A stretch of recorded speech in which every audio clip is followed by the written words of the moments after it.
Welcome, people. We end up back at it again with another video. This is the match review to the game Chelsea nil, Fulham nil from Friday night. It really should have come out Saturday morning, but I got busy. Sunday was also quite busy for me. It's now Monday. I'm feeling a bit under the weather, but I asked myself, do you want to be successful in the YouTube game or not? And the answer to that question is yes. So I have to film this for you guys regardless. So the video will follow a certain format, and first I'll start with a review of individual performances from players, then a review over of the overall team performance, and it will end with my suggestions regarding who should play in the next game, who should be dropped, what needs to be done better by Graham Potter and the rest of his coaching staff as well. So, without much further ado, I'm going to start with the goalie, Kepa Arrizabalaga. I felt like Kepa played really well against Fulham. Um, I didn't see him put a foot wrong the whole game. And the importance of your goalie going through an entire 90 minutes without putting a foot wrong is that it gives the back four or the back three, depending on the formation you're playing, it gives them the confidence that they're not they don't have to worry about passing the ball back to you, right? And you not being able to get under control, it being intercepted by an opposition player, and then next thing you know, the opposition have scored.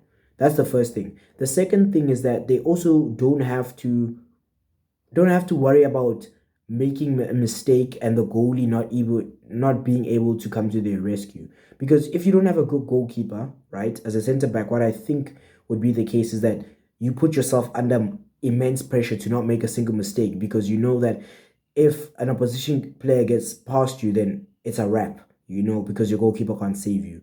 Whereas if you've got a good goalkeeper, then you kind of have that leeway where you can make a mistake and know that your goalie's got you. So you don't have to put so much pressure on yourself. You can just play normally. So yeah, I think Kepa was just good overall.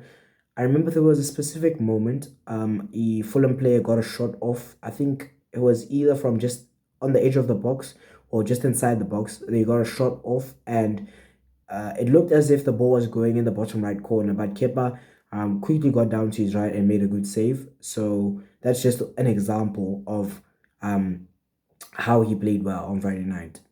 Now we're going to talk about Marco Correa, Chelsea's starting left back at this moment in time. See, with Cuckoo, I'm not very happy because there's one mistake that I feel he keeps making over and over again.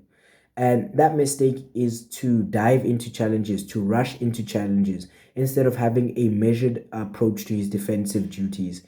And the problem with him rushing into tackles, into challenges, is because it allows an attacker to skip past him easily by just taking a step to the left or to the right with a little bit of pace. And the next thing you know, the attacker is past Kukurea. And that puts the centre backs in a sticky position, because then the left centre back either has to come to that attacker and stop the cross, right?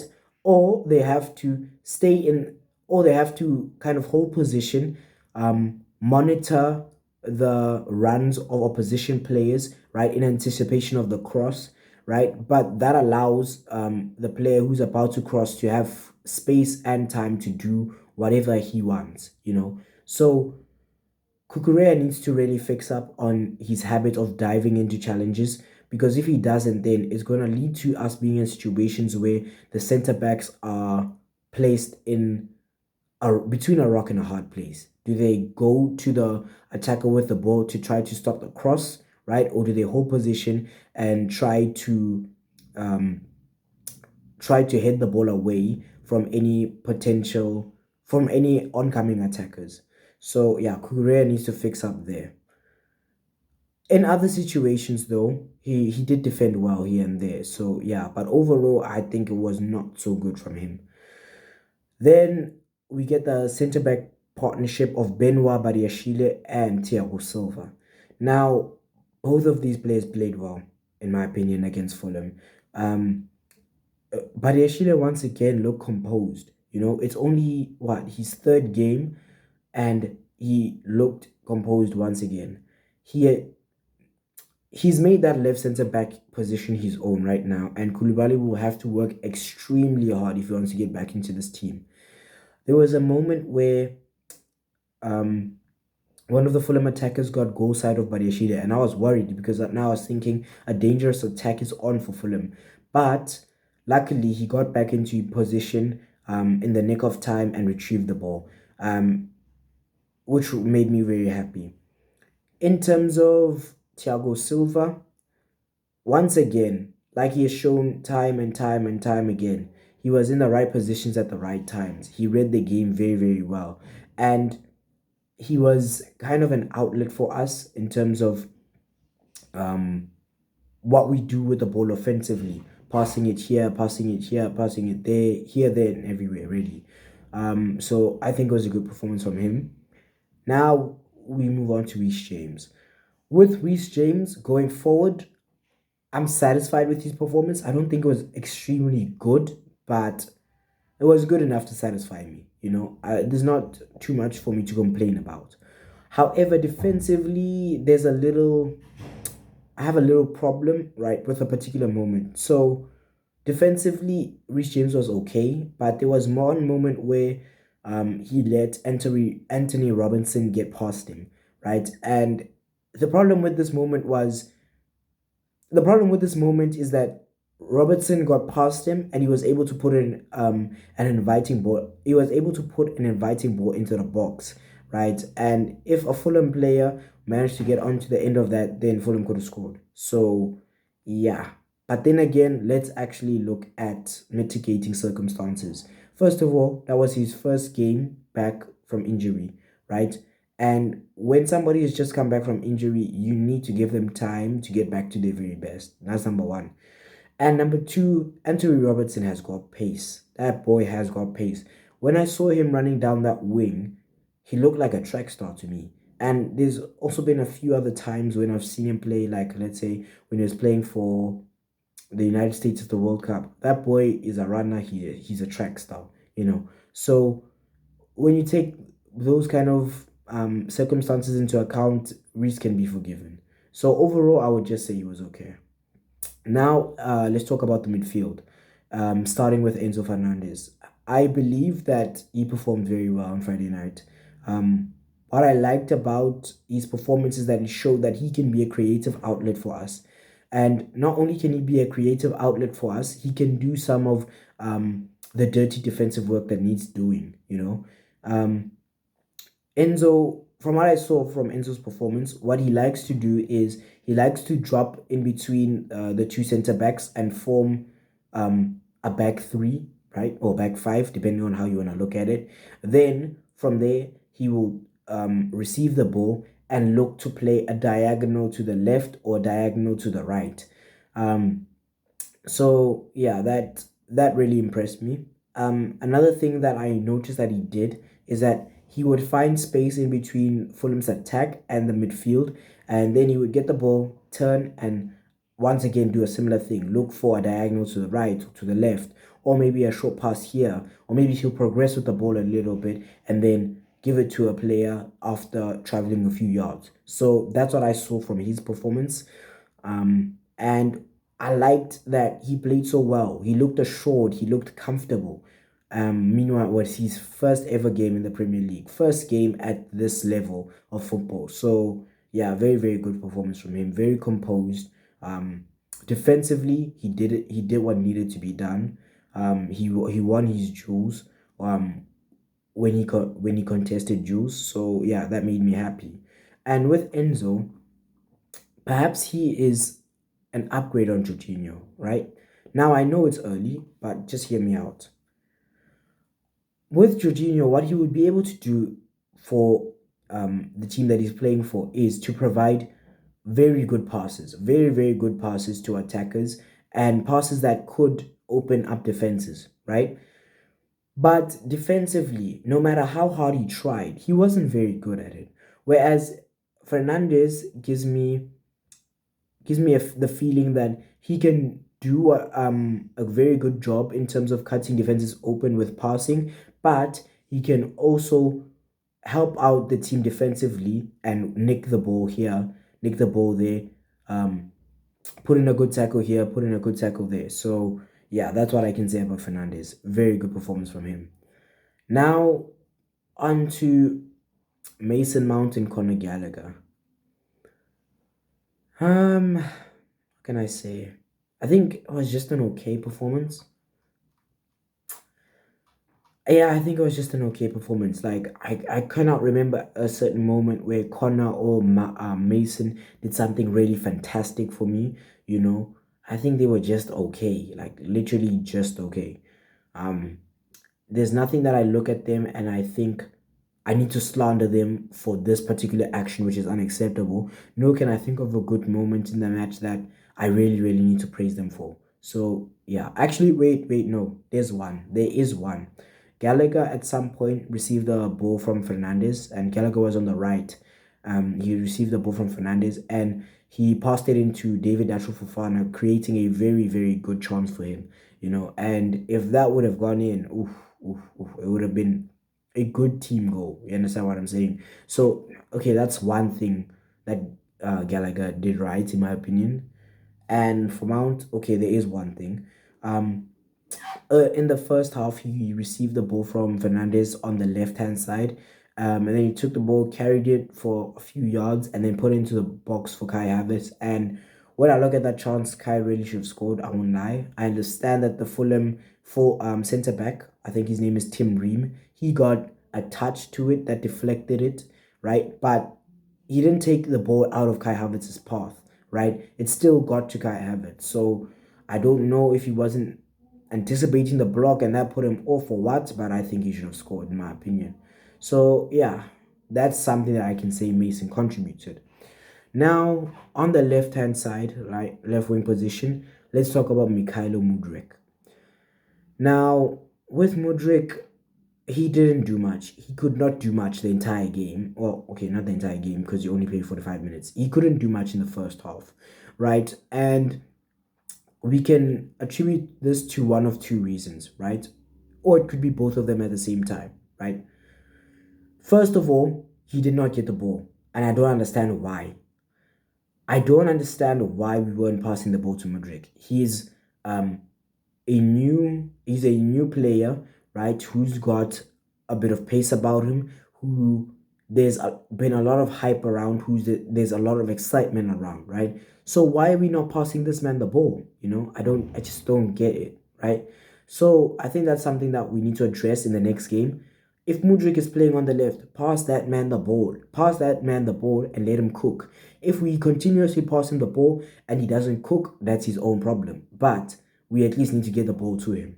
So, first of all, Mudryk couldn't do anything for us because he wasn't getting the ball. But another reason, right, is that I read on Instagram that Graham Potter said that he was substituting at halftime because he was suffering with a heavy cold, and he had been suffering with that heavy cold for quite a few days, and they didn't want to take any risks with him.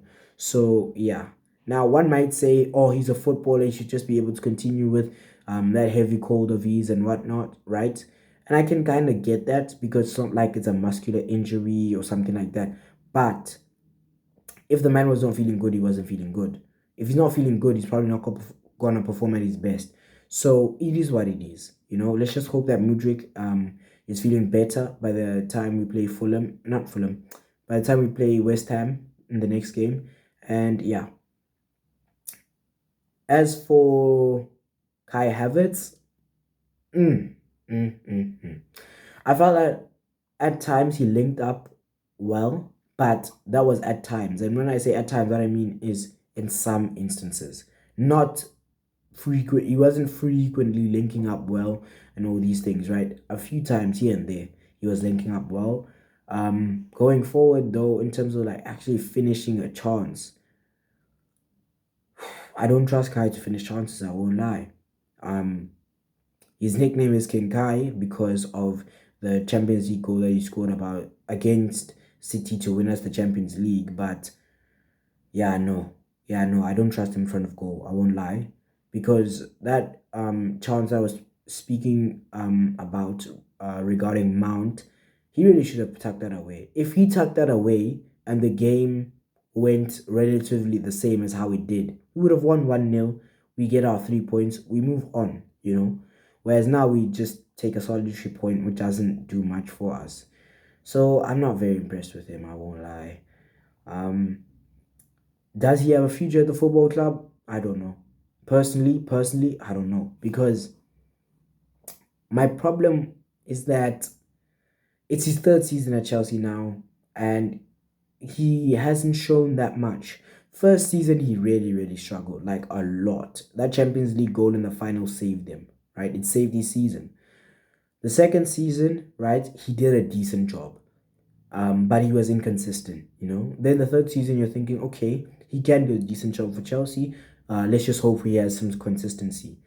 But when he's played, it hasn't been inspiring at all, bro. So yeah, I'm not sure if we should continue with him. I think maybe we should sell him right in the summer. I hear that Bayern Munich are interested.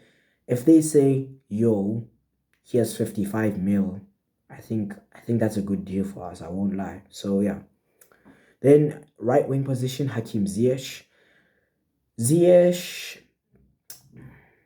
mm, I don't know. I don't know what to say about Ziyech. He's a good player, but my problem with him is that he's so predictable, bro. He gets the ball on the right hand side, and what is he gonna do every single time? Every single time, he's gonna cut in on his left and try to put a ball into the box. That's that's his that's his signature move, right? And his only move, right? And that predictability, I feel like, makes him far, far less dangerous than a player who could play with both feet. It looks like sometimes this man does not have a right foot, and that's a bit annoying, I won't lie. At the top level, you can only play with one foot. Come on, bro. So, yeah, I'm not so impressed with him at the moment as well. How he played on Friday, I mean, he gave more effort than I thought he would when I saw that he would be starting, given that his deal to go to PSG on loan failed, right? He gave a lot more commitment than I thought, and he put in an effort, but it wasn't very good. It wasn't very good. Now let's talk about the substitutes. David Datro Fofana.